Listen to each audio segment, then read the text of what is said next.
Hey class, it's Mrs. Gilling back here again to talk about sociology because that's what class we're in, sociology.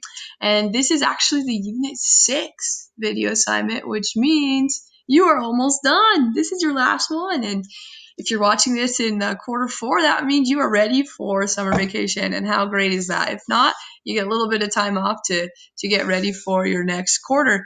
But I'm excited. I'm excited about these projects, and hopefully you're excited for them too. But before we do that, in preparation for having a break coming up, I want to show you this picture I found. It's a little cartoon. It's the brain talking to the body, and the body says, "Hey, thanks for all your help. Guess I won't be needing you for a while." And the brain says, "Yeah, keep in touch." And the bottom, it's end of the school year. And isn't that how we feel? Sometimes I feel this way too. When the school year ends, we just say, "Bye, brain. Like, I don't need to remember anything I learned." And we shut it off for a couple months, and then we move forward. Now, I don't know that I would recommend that because I think the information you learn at school is very important and something you could keep. But let's face it, that's how most of us feel half the time. So if you feel like your brain needs a little break, I totally understand. But don't give it a break yet because you still have one more unit left. And speaking of the unit, here is your Unit 6 project option number 1. This is the essay found in Flip Switch. So it says, urban legends are stories that teach a lesson and seem realistic but are untrue. Have you heard this urban legend?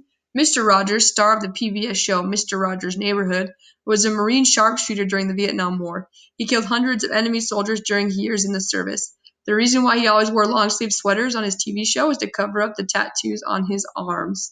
So I actually heard that urban legend growing up, and I totally thought it was true. I was like, whoa, because I loved Mr. Rogers' Neighborhood. I love how he changed his shoes and always like zipped up his jacket part of the way, and how he had Mr. Trolley. I thought it was cool, and I was like, that's why he wears sweaters all the time. But then I got older, and I realized that the urban legend wasn't true. That was just urban legend to try and teach us why he wore sweaters. And I still, I guess, to this day don't actually know why he did. But maybe you've heard about that urban legend, maybe you haven't. But this project is all about urban legends. So you will write a 5-paragraph analysis of an urban legend. So pick whichever one that you like, that you've heard of in the past, or maybe one that you learn about now.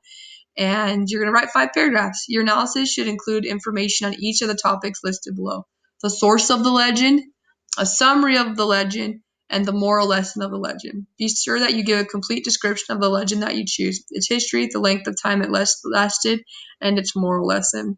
My best advice for you is to, one, pick up a legend that is fun, that's interesting to write about. If you're not interested in it, then what's the point in writing it? It's not that fun.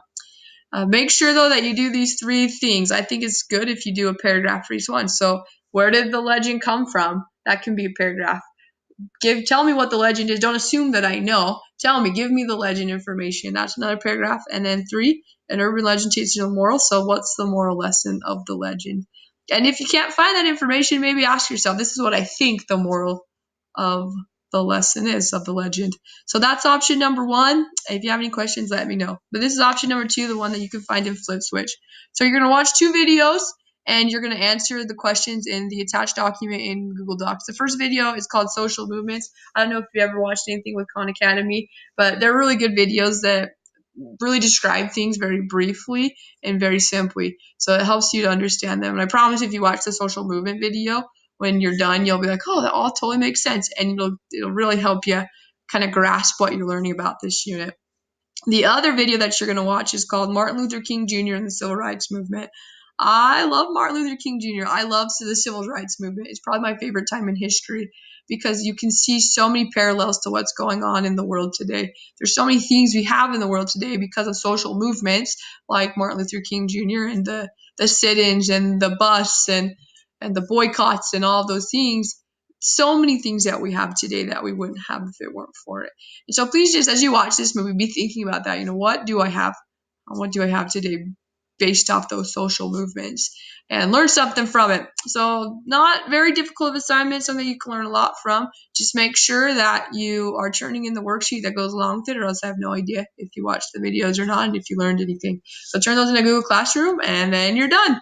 And great news, guys, once you're done with this unit, then you're done. And you can let that brain take a rest. So now that you've watched this, please go and complete your video assignment in our Google Classroom, your Unit 6 video assignment.